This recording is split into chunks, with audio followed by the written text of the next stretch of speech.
कहूं हमारे महाराज जी संपूर्ण देश में भगवान के मंदिरों में भी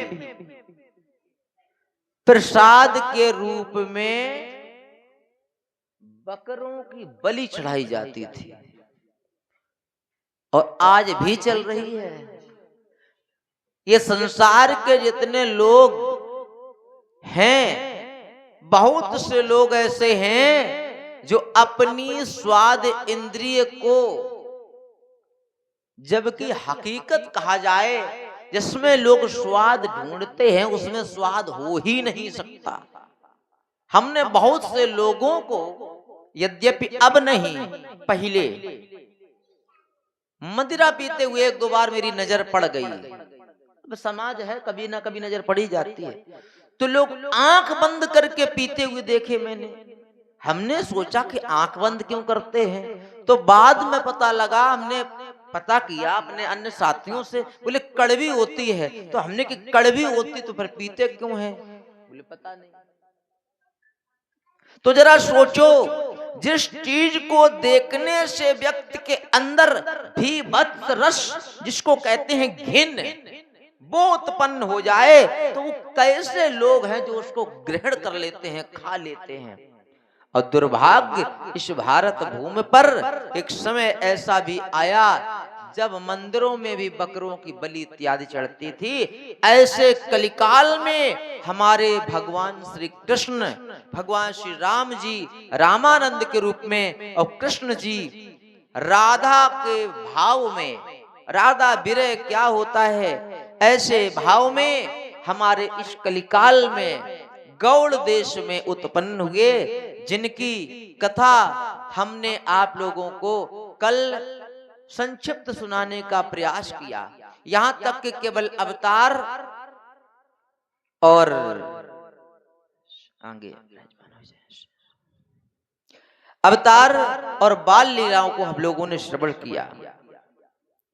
बड़े सौभाग्य का विषय है, हमारे बीच में आज हमारे पिता तुल्य हमारे वर्मा जी पधारे हुए हैं, बहुत बहुत धन्यवाद। आइए हम अपने उसी भाव में कथा के क्रम को जारी रखें। तो कल आपने श्रवण किया कि जब भगवान श्री कृष्ण जी इस धरती पर गौरांग महाप्रभु के रूप में प्रकट हुए, तो इन्होंने, जब भगवान श्री कृष्ण आए थे तो उन्होंने चक्र धारण किया था। चक्र, लोग ये कहने लगे थे कि बिना शस्त्र के डर नहीं होता है, लेकिन बाहरे प्रभु कलयुग में इन्होंने केवल और केवल माला झोले से ही पूरे विश्व में शांति की स्थापना। माला झोली का अर्थ समझ गए? कीर्तन और भजन और महामंत्र। हमारे पास कोई अस्त्र नहीं होता है, संतों के पास कोई अस्त्र नहीं होता है, लेकिन साहब यही जब चैतन्य महाप्रभु और नित्यानंद महाप्रभु का आपस में जब मिलन हुआ, तो जगाई मधाई जैसे आतताई ब्राह्मण बालकों को भी इन्होंने सद्गत प्रदान कर दी। यद्यपि ये कथा कम से कम 7 दिन की अकेले होनी चाहिए, तब हम इसका वर्णन कर सकते हैं, लेकिन असंभव है हम अपनी छोटी सी जिह्वा के द्वारा और भगवान की महिमा रूपी समुद्र का रसपान इतने कम समय में कैसे कर सकें। अतः केवल आप मुख्य मुख्य बिंदुओं को हम बोलते चले जा रहे हैं और आप उनका केवल अवलोकन और कल्पना मात्र करते हुए आगे बढ़ेंगे। हम आप लोग बहुत ही सुंदर चरित्र आपके बीच में जो मैंने आपके बीच में चला रहे थे, ध्यान से सुनना।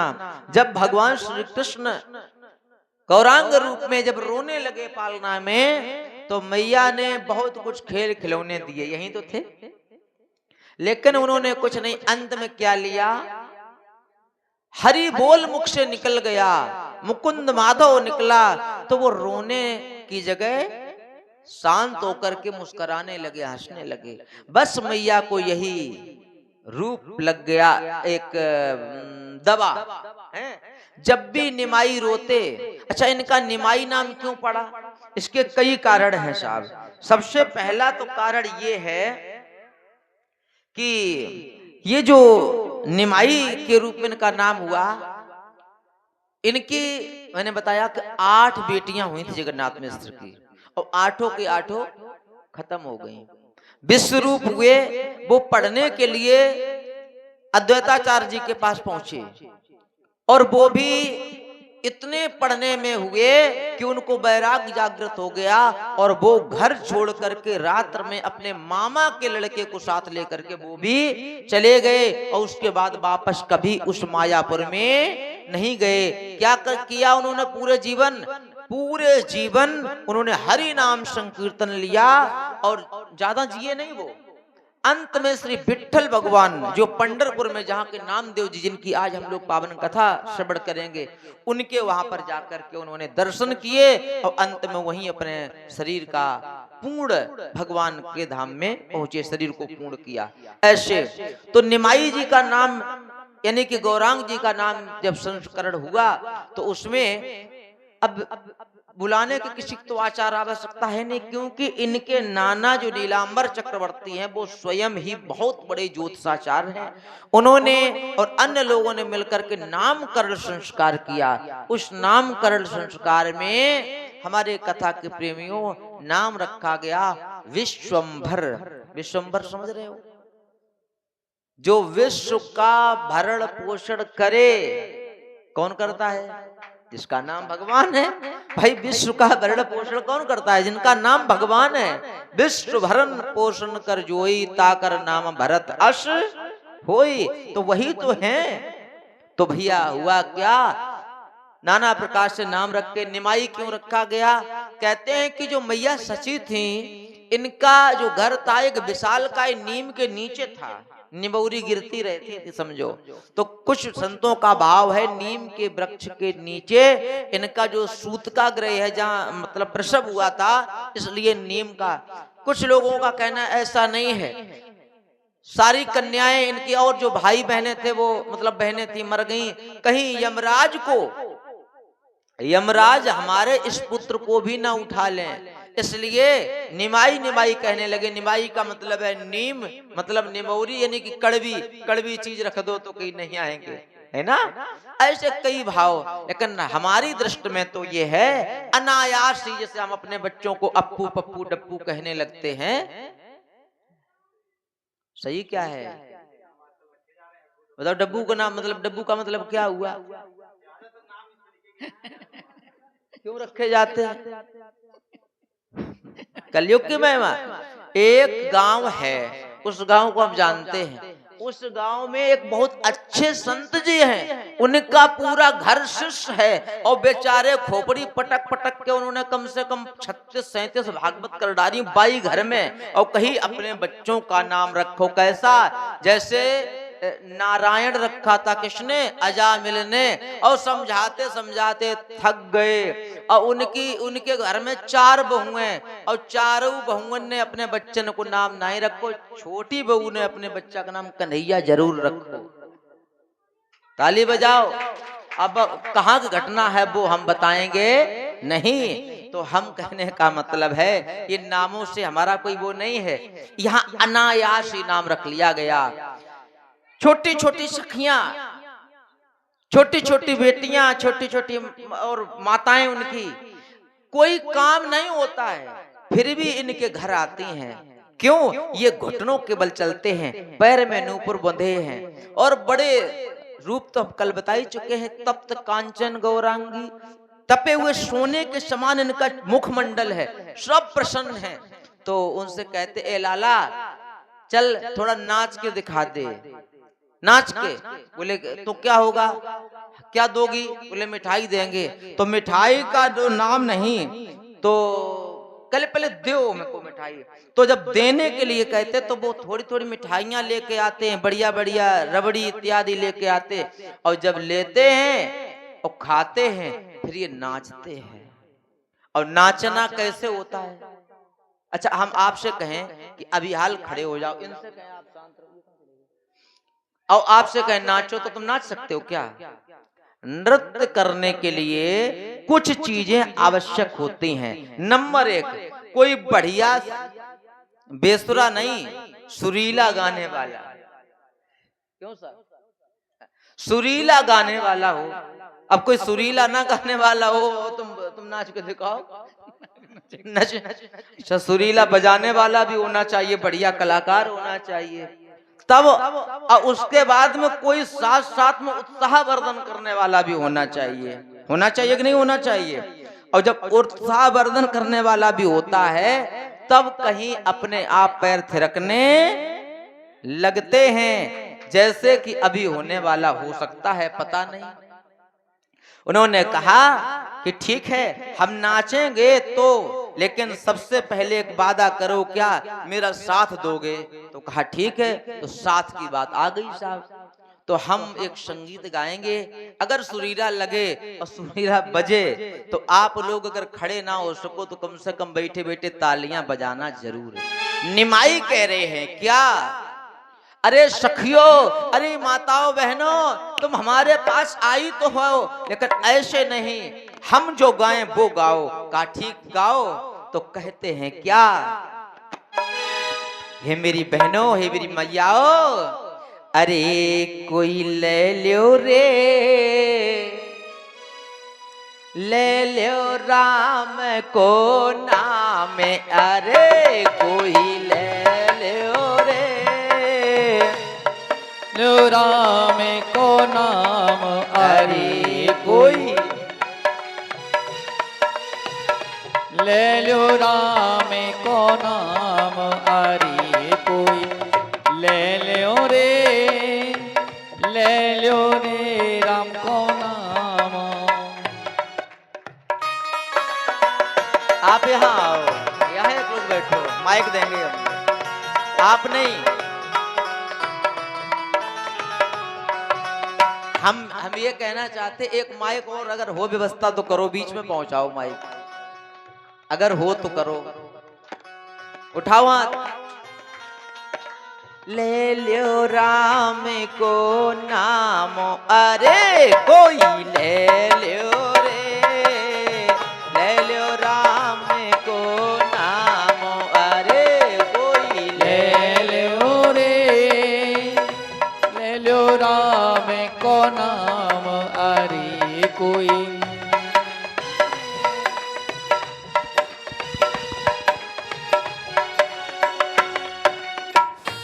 कहने लगे कि ले लो कोई राम का नाम, तो सखियां भी गाने लगी। आप लोग भी गाइए ताली बजाते हुए। राम नाम के हम व्यापारी, राम नाम के हम व्यापारी, राम नाम के हम व्यापारी, राम नाम के हम व्यापारी। मेरी भैयाओ, मेरी माताओं, निमाई तो कह ही रहे हैं और यही बात हम भी कह रहे हैं। क्या ये राम किशोर है ना? आपसे कुछ और नहीं चाहता है, केवल एक बात कहना चाहता है। क्या हम भी राम नाम के व्यापारी ये हैं। अंतर इतना जरूर है, बाजार में जाते हो तो आपसे पैसा लगता है, तब आपको वस्तुएं मिलती हैं, लेकिन यहाँ पर राम नाम लेने से, कृष्ण नाम लेने से कोई पैसा नहीं लगता है। अब तुम कहो कि कैसे नहीं लगता है? भागवत कथा होगी, सहयोग होगा। अरे सहयोग ये 1000 2000 1000 की कोई बड़ी बात नहीं होती महाराज जी। असली बात है कि राम नाम में कोई खर्चा, इसलिए हाथ उठाओ। क्या राम नाम के हम व्यापारी, राम नाम के हम व्यापारी, प्रेमो नगर मेरो गाँव, अरे कोई ले लो रे, ले लो राम को नाम, अरे कोई ले लो रे, ले लो राम का नाम, अरे कोई जय हो। ले लो राम का नाम, अरे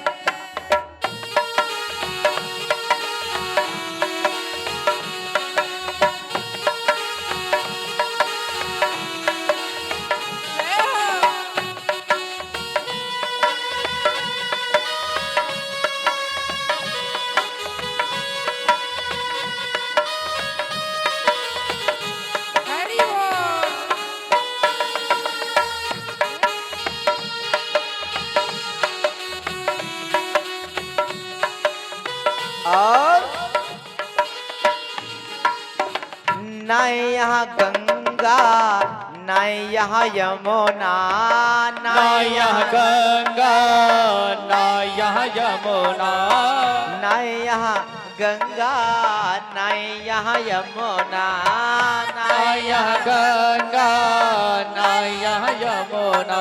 हमारे चैतन्य महाप्रभु कह रहे हैं, अरे प्यारे, अगर तुम किसी कारणवश नहा पाए हो तो ठीक है, ना नहा पाए हो तो कोई बात नहीं है। गंगा नहाए हो ना नहाए हो, यमुना नहाए हो ना नहाए हो, लेकिन हरि नाम में कोई नहाने की जरूरत।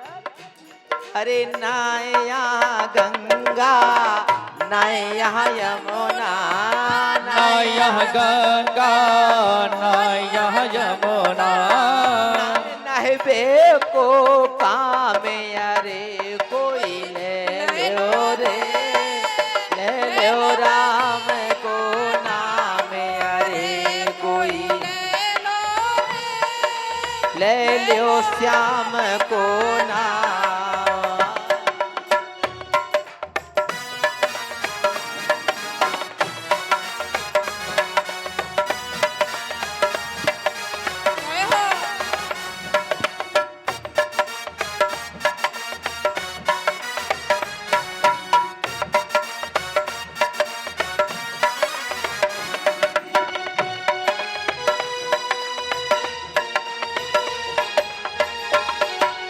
और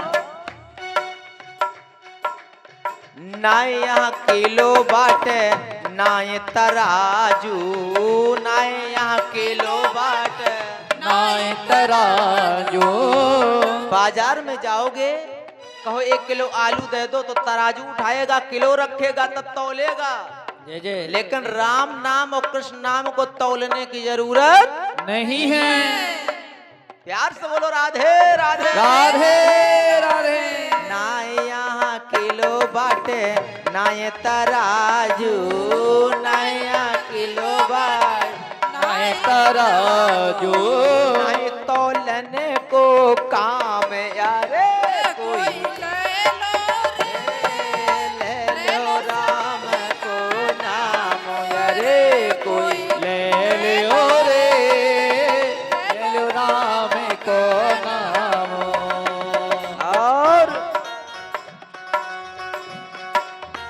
ना यहाँ चंदा ना यहाँ सूरज ना यहाँ चंदा ना यहाँ सूरज। ना तो चंद्रमा हो और सूरज भी ना निकले हो, अंधेरी रात हो, फिर भी तुम राम का नाम कृष्ण का नाम ले सकते हो कि नहीं सकते हो? भाई किसने रोका? ना यहाँ चंदा ना यहाँ सूरज ना यहाँ चंदा ना यहाँ सूरज। ना उजियारे को काम अरे कोई ले लो रे, ले लो राम को नाम अरे कोई ले लो रे। राम नाम। बैठ जाओ, बैठ जाओ।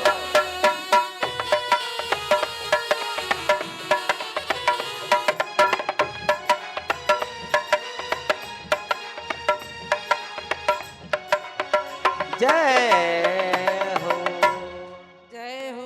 ईमानदारी से ताली बजी है।